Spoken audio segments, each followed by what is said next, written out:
You recognize this oak. Its split trunk. Its frozen scar where lightning kissed the bark 3 winters ago. You passed it 3 hours ago, or was that yesterday?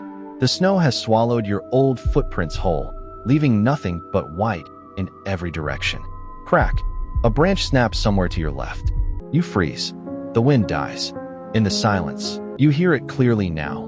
Crunch, crunch, crunch. Footsteps in snow, matching your pace exactly, always just beyond the veil of pines.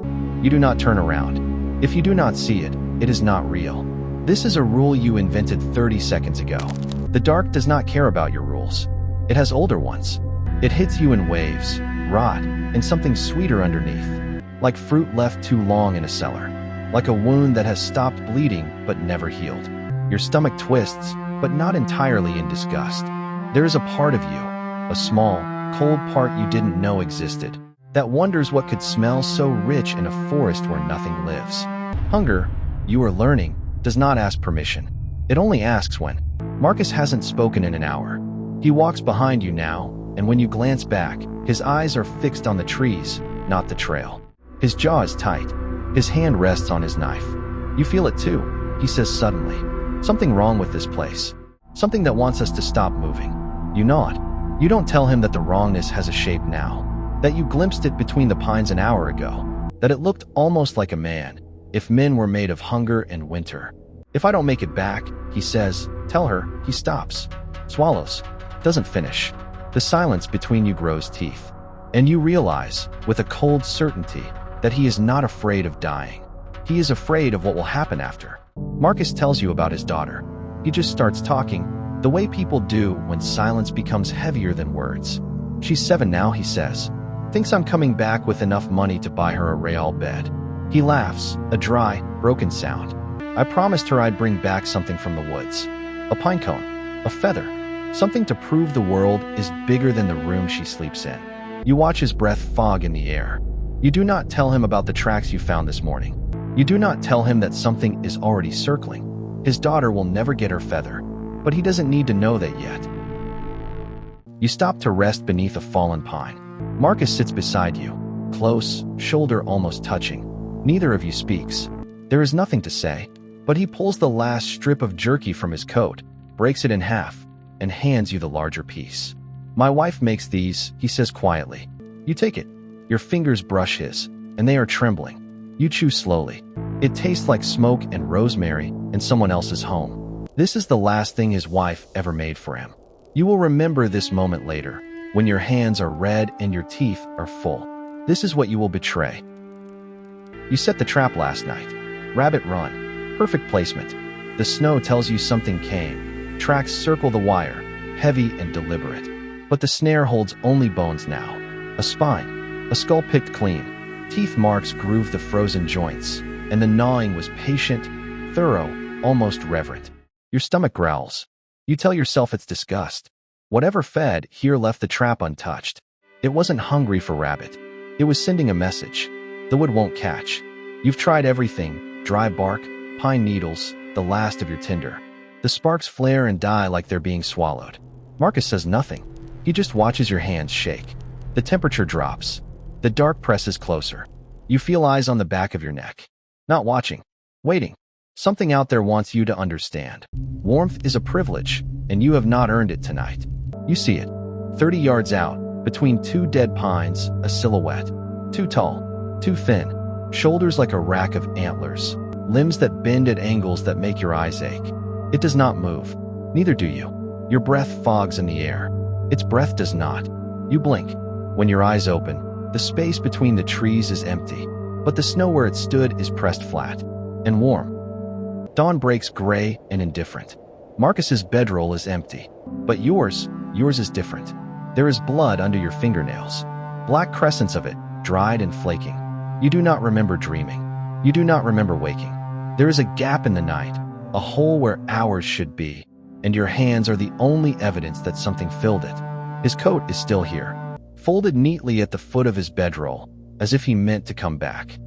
Inside the pocket, you find a pine cone. Small, perfect, something to bring home to a daughter who will never see it. You call his name once. The forest swallows the sound. You should search for him. You should scrub your hands in the snow until the truth comes off. Instead, you slip the pine cone into your pocket and count your remaining rations. You do not look at your fingernails again. You do not ask what you did in the dark. Some answers are heavier than hunger. The dried meat is gone. You chew the final strips slowly, desperately, trying to make the moment last. Your jaw aches. Your teeth feel loose in your gums. The meat tastes like leather and salt and the memory of a world where food existed. You swallow. Your stomach clenches, then unclenches, disappointed. It's not enough. It will never be enough. That is the first truth the forest teaches you. Hunger has no bottom. You dream of a fire, crackling, golden, alive. Something is cooking on a spit, the fat dripping, sizzling, filling the air with a smell so rich your sleeping mouth waters. You reach for it. The meat is red. The meat is familiar. Marcus is sitting across the flames. He is smiling. He is saying something, but his mouth isn't moving right. The jaw swings loose. Wrong, like something broke it in the night. You were so hungry, he says. I understand. I would have done the same. You wake up gasping. Your hands are shaking. Your tongue tastes like copper. And your first thought, the one you bury before it fully forms, is not where did Marcus fall. It is what did I do while I was sleeping. 3 days. 4. You've stopped counting sunsets. The numbers lose their meaning when your body begins to eat itself. Your belt is on the last notch, yet it hangs loose. Your stomach doesn't rumble anymore. It spasms, a wet muscular clench that bends you double and leaves you gasping in the snow. When it passes, you notice your hands. The skin is tight across the knuckles. The tendons stand out like cables.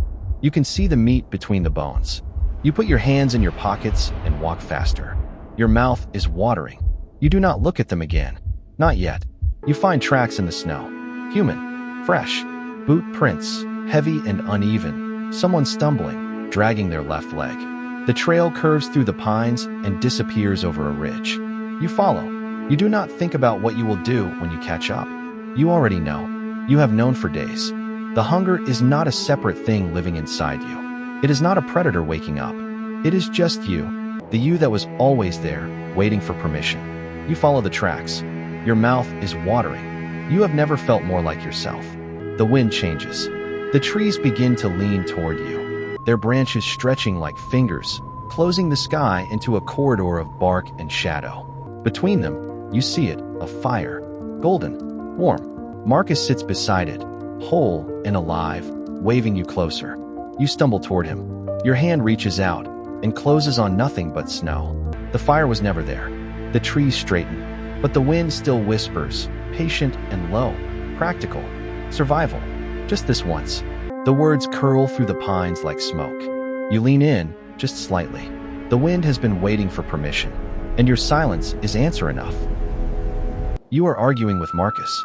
He walks beside you now, or something that looks like him, pale and silent, matching your stride. You left me, he says. His voice is calm. You saw me struggling in the cold, and you thought, good. More rations. You shake your head. You try to explain. The words fall from your cracked lips like a sermon. He was already gone. He wouldn't want me to die. The body is just meat. The body is just meat, Marcus agrees. He smiles. His teeth are too long. So is yours. You blink. The woods are empty. You are alone. You have been talking to no one. But your voice is still echoing through the pines, and somewhere in the trees, something is listening. Something that sounds like it's laughing. You find Marcus, or what remains. He is curled at the base of a spruce, skin blue-white, frost in his eyebrows, lips pulled back from his teeth in a grimace that looks almost peaceful. His hands are pressed together, not in prayer, but curled around something. You pry his frozen fingers apart. A feather. Small, gray, unremarkable. He found one. He found something to bring home to her. You stare at his face. He looks younger in death. He looks like someone's father. He is frozen, preserved, waiting. Your hands are shaking, not from the cold. The forest has returned him to you, and you understand, finally, that it is not an accident. It is a gift, and gifts must be accepted. Your hand hovers over the knife. The blade glints in the gray light. You tell yourself you're just cutting firewood. You tell yourself this is survival. Anyone would. Anyone has. The wind sighs. The trees lean closer. One cut. That's all. One cut, and the cold stops mattering. One cut, and you become something that will never be hungry this way again. Your hand is steadier than it has been in days. That is what terrifies you. The meat is cold. You tell yourself that's why it tastes strange, not like anything you've eaten before. Richer, sweeter. Your hands are shaking as you chew, and somewhere in the back of your mind, a voice that sounds like your mother is screaming. You swallow. You tell yourself it meant nothing. You were starving. Anyone would. But the screaming has stopped, and your hands have stopped shaking, and you are already reaching for more. The pine cone is still in your pocket. You feel its weight against your thigh, small, sharp, accusatory. You could throw it away. You could bury it with what's left of him.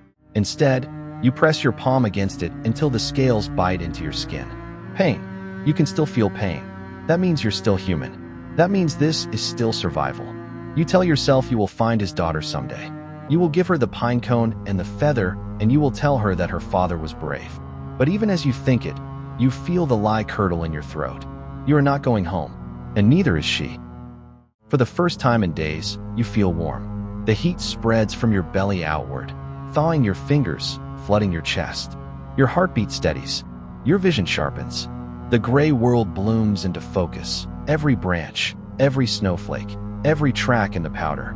You feel strong, restored, alive, but the warmth doesn't stop. It keeps spreading, keeps building, and your stomach, that thing that used to obey you, growls again. It wasn't enough. It will never be enough. You understand that now. You find a frozen stream. The ice is black, mirror smooth. You kneel to drink and freeze. The face staring back is yours. But wrong. Your lips are pulled back, exposing teeth stained red. Your cheekbones jut like blades. Your eyes, when did they get so hollow? Catch the light and do not blink. You didn't make this face. You don't remember choosing it. Somewhere behind you, the wind laughs softly. The reflection smiles before you do. Your coat doesn't fit. The seams split across your shoulders with a sound like tearing meat. Your boots burst at the toe, something sharp and black pushing through where nail used to be. Your spine grinds, vertebrae sliding against vertebrae, lengthening, snapping the skin taut across your back until you feel it split in a wet red line from neck to tailbone. You press your hand to your ribs. There are more of them now. They jut like fingers reaching for the cold. The pain is exquisite, a white heat that burns away everything soft. You lean into it. The becoming has only just begun. The body is gone. You do not remember finishing it. You only remember the wanting, the hollow, howling pit in your stomach that opened wider with every bite. You stand in the clearing, taller now, gaunt as a winter tree. Snow falls on your bare skin and does not melt. You feel nothing. No cold. No guilt. Only the ache. It wasn't enough. It will never be enough. And for the first time, you are not afraid of that truth. You try to speak, to say your name. Your jaw unhinges with a wet crack, the bone sliding from its socket, dropping your mouth open wider than any human mouth should go. You feel your teeth with your tongue. There are too many of them now, crowding each other, sharp and loose in gums that have grown thick and black. You try to form a word. What comes out is a gurgling rattle, like something drowning in its own throat. Your larynx has descended. Your vocal cords have stretched into something new. You swallow. Your throat clicks, a hard cartilage sound, and try again. This time you howl. The sound splits the air like an axe through frozen wood, and the forest howls back. You hear them before you see them. Footsteps, distant, uneven. A voice calling out, "Hello? Is anyone there?" And the sound lands in your chest like a gift. A new traveler, lost, alone. Their fire will not light tonight. Their snares will catch nothing. You do not hurry. You do not need to. The forest is patient. The winter is long. And you have learned, finally, that hunger is not a weakness. It is a companion. You step between the pines. Your feet make no sound. Your breath leaves no fog. You are part of the cold now, woven into the silence like thread into cloth. The traveler walks ahead, scanning the trees, clutching a knife that will not save them. You match their pace exactly. Always behind. Always just beyond the edge of their vision. You could take them now. But where is the joy in that? The hunt is not about the kill. It is about the becoming. Somewhere a fire dies. Somewhere boots stop in the snow. Somewhere a traveler turns to look behind them. And for a moment, in the terror on their face, you see yourself. Not what you are now. What you were. A man with a name you cannot remember. A man who had someone waiting for him. somewhere beyond the trees. The traveler runs. You do not follow. Not yet. You reach into the place where your coat used to have a pocket. The pine cone is gone. You do not know when you lost it. You do not know when you stopped caring. The wind picks up. Across the frozen miles, a voice begins to scream. You listen. You feel nothing. And that is the worst part. That is the thing that would have broken the man you used to be. You are not home. You are not anything. You are just the hunger now, and the hunger has no end. Only a next meal. Only the endless, empty winter. Only this.